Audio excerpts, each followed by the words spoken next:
Bismillahirrahmanirrahim. Bismillahirrahmanirrahim. Assalamualaikum warahmatullahi wabarakatuh. Good morning. Masya Allah. Nah, pada pekan hari ini kita akan mempelajari materi bahasa Inggris untuk kelas 2. Selamat menyimak. Salam sukses. Semoga bermanfaat ya, Kak. On the table. Di sini preposisi atau kata depan yang digunakan adalah on. Jika melihat dari gambar, bisa diartikan on ini artinya di atas. Jadi, the book is on the table artinya buku ada di atas meja. Di sini, kalimat the book is on the table untuk kata bantu to-be-nya menggunakan is, karena benda yang dituju jumlahnya 1, ya. Bukunya ada 1, jadi menggunakan to be is. The book is on the table. Lalu untuk yang kedua, the bag is under the table. The bag is under the table. Di sini juga sama. Benda yang dituju jumlahnya 1, maka to be atau kata bantu yang digunakan yaitu is. Untuk preposisi atau preposition, kata depan yang digunakan yaitu under. The bag is under the table. Tas ada di bawah meja. Lalu, are in the pencil case. Benda yang dituju, objeknya jumlahnya ada 2. Berarti lebih dari 1 jumlahnya. Untuk benda yang jumlahnya lebih dari 1, maka to be-nya menggunakan are. Seperti yang ada dalam kalimat ini, the pencils are in the pencil case. Jadi, pensilnya ada di dalam tempat pensil. Dan di sini menggunakan huruf S di belakang kata benda pencil, karena pensilnya atau pensilnya jumlahnya lebih dari 1, ada 2, maka menggunakan huruf S di belakang kata benda dan dibaca pencils, ya, seperti itu. Lalu,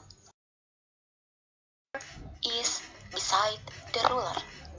The rubber is beside the ruler, yang artinya penghapus karetnya ada di samping penggaris. Penghapus karetnya ada di samping penggaris. Di sini, jumlah benda yang dituju, objeknya ada 1, rubber. Jumlahnya ada 1, maka to be-nya atau kata bantunya menggunakan is. Untuk preposisi, kata depan yang digunakan yaitu beside, artinya di samping. Ya. Lalu kita lihat kalimat selanjutnya. Books are in the bag. Coba perhatikan, objeknya lebih dari 1. Di sana ada beberapa buku yang ada di dalam tas. Kita hitung ya, ada 1, 2, ada 3 buku di sana, di dalam gambar tersebut. Maka, untuk objeknya menggunakan huruf S di belakang kata benda. Jadi, di sana dituliskan the books, ya, karena bukunya lebih dari 1 jumlahnya. Dan untuk to be atau kata bantunya menggunakan are. Jadi, setiap benda yang jumlahnya lebih dari 1, maka di belakang kata benda menggunakan huruf S. Dan untuk to be atau kata bantunya menggunakan are. Ini sudah menjadi ketentuan. Ya, lalu selanjutnya, the globe is on the table. The globe is on the table. Ada bola dunia di atas meja. Karena bola dunia jumlahnya 1, maka to be-nya menggunakan is. Dan untuk preposisi, kata depannya menggunakan on. yang artinya di atas. Ya, jadi ada bola dunia di atas meja. Lalu kita lihat kalimat ada the books are in the bookshelf. The books are in the bookshelf. Yang artinya ada buku-buku di dalam rak buku. Coba perhatikan di dalam gambar, bukunya sangat banyak, lebih dari satu.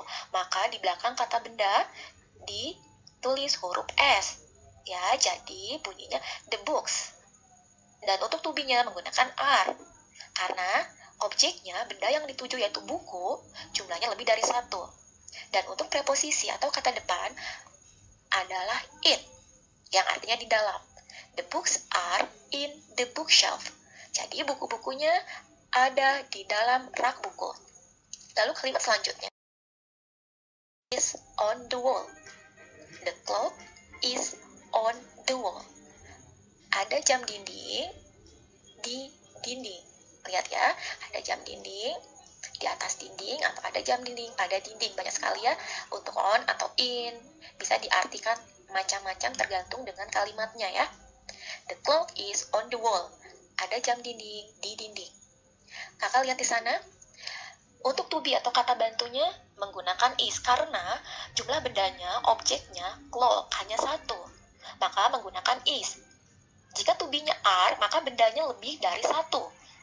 Ya, misalkan jika jam dindingnya ada dua, berarti kakak masukkan di sana huruf S setelah kata benda, the clocks. Ya, the clocks are on the wall. Itu sebagai contoh ya, tapi di sini kalimat yang dimaksud the clock is on the wall.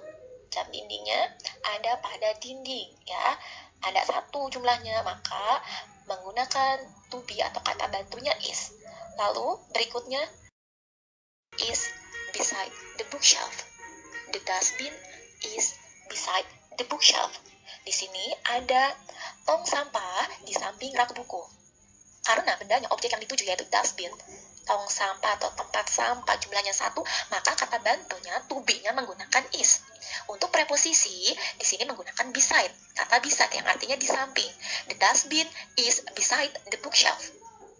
Ya, ada tong sampah di samping rak buku. Lalu selanjutnya is under the table. The dustbin is under the table. Ada tong sampah di bawah meja. The dustbin, tong sampahnya ada satu jumlahnya, maka untuk to be, kata bantu yang digunakan yaitu is, karena jumlahnya hanya satu, tunggal. Dan preposisi, kata depannya menggunakan under, yang artinya di bawah. Jadi, the dustbin is under the table. Ada tong sampah di bawah meja. Lalu kalimat berikutnya, di sana jumlah benda yang dituju satu, objeknya map, peta. Maka menggunakan kata bantu to be-nya is. Ya, dan preposisi kata depannya menggunakan on. The map is on the wall. Ya, ada peta di dinding, ya di dinding sana. The map is on the wall. Ada peta di atas dinding. Ya, seperti itu. Lalu yang beside the crayons. The ruler is beside the crayons. Kakak lihat, objek yang dituju ada satu jumlahnya, yaitu penggaris. The ruler. Ya. Lalu untuk to be, kata bantu yang digunakan is karena penggarisnya jumlahnya satu. The ruler is. Jika penggarisnya jumlahnya dua, lebih dari satu, maka menggunakan huruf S di belakang kata benda penggaris tersebut. Maka bunyinya akan seperti ini. The rulers. Dan to be-nya tidak akan is, tapi akan menjadi are. The rulers are beside the crayons. Tapi di sini bendanya yang dituju yaitu ruler jumlahnya satu. Jadi the ruler is beside, preposisinya kata depannya beside yang artinya di samping. The ruler is beside the crayons. Crayonsnya kata bedanya krayonnya. Di sana kakak lihat di dalam kotaknya itu lebih dari satu, maka menggunakan huruf S. The crayons. The ruler is beside the crayons. Ya, penggarisnya di samping krayon. Ya, krayonnya banyak sekali di sana. Ya. Tugas. Silahkan buka buku bahasa Inggris halaman 18 dan 19. Kerjakan soal dengan baik dan benar. Dengan penuh semangat ya kak, jangan lupa. Iya, karena ini soalnya mudah sekali kak. Nah, di buku juga ada jawabannya kak. Nah, sekalian kakak belajar untuk menulis ya kak ya. Gak apa-apa ya kak ya, tetap semangat ya kak. Silahkan dikumpulkan di Google Classroom. Tetap semangat kakak-kakak. Alhamdulillah, pelajaran kita sudah selesai pada pekan pagi hari ini ya kak. Semoga bermanfaat. Amin ya robbal alamin. Wassalamualaikum warahmatullahi wabarakatuh.